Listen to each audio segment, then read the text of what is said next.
Good morning. So I had to jump on here and share with you all a proud mama moment that I had.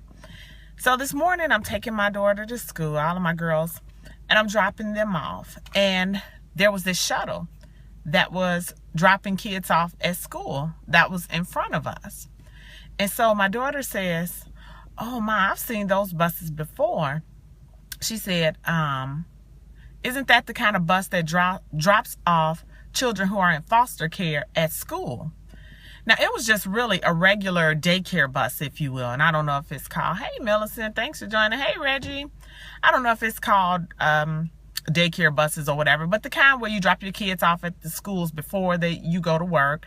And then they take the kids from there to their school, to their all-day school, and then they pick them up, and then the parents pick them up from the daycare or whatever, or the caregiver's place. Well, anyway, so my daughter says that's the ones that drop off foster care. And I said, "Oh, Mahogany, no, that's not that." I said, those are just, hey, Kim Smith. I said, those are just the buses that drop kids off at school from daycare. And she said, "Huh?" So I went on to explain to her how the process went, how some parents go to work, and then they have to drop their children off early, and they drop them, and then the shuttle picks them up, they drop them off at the regular school. So she says, "Oh, okay." And she said, "Oh, I didn't know that. I had never heard of that." Well, that was really the end of the conversation in terms of that. But it was so exciting, and I felt so proud that my daughter really didn't know that. Now, my daughter is a little bit older, so perhaps some people would have thought she should have known that. But what made me so happy about it is it for me was validation for the decision that my husband and I made a long time ago with my girls. I sacrificed and decided to be a stay-at-home mom after I had my first daughter. And I did not want my children to have to go to daycare, be in school all day, go back to daycare, and then I picked them up from there. It was a great sacrifice for me, but I knew what I wanted and the vision that I had for my children and the time that I wanted to spend with them. We knew this, so we knew that we had to make some different decisions, or our decisions had to align with that. So it did. And so all of their lives, I've been able to predominantly be a stay-at-home mom. For the little time that I wasn't, my husband was able to be a stay-at-home dad with them and attend school full-time. So I feel greatly blessed that my decision to do that really created the type of reality that I wanted for my girls.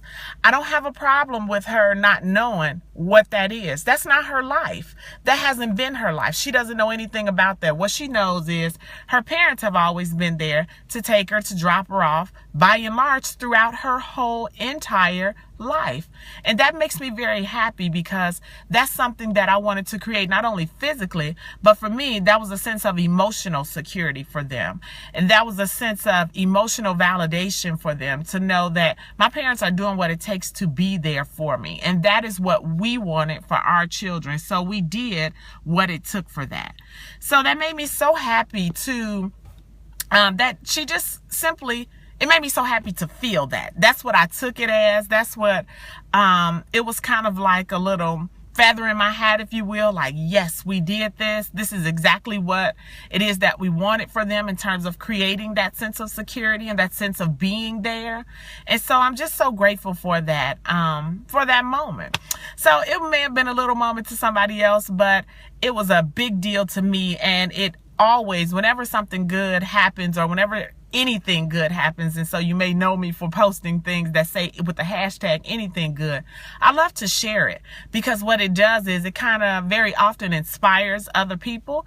It's a reflection of what it is that you can do, not to do the exact same thing that person is doing, or in this case that I'm doing, but validate and inspire you to do whatever you're doing your way, because your path is your own. Hey, April, my girl. Because your path is your own, like I said. So that was very exciting for me. So wanted to share that with you, and hope that you are encouraged by whatever path it is that you have chosen, because your children are watching. Your children are absorbing what it is that you are doing for them, with them, through them. It all matters. It all matters. So thanks so much for joining me on here. Hey, Tarji. Thanks so much for joining me on here. Let me know what you think. Alrighty, and what wins have you had today? Because I consider that a win. Alrighty, I'll talk to you guys a little bit later on. Bye.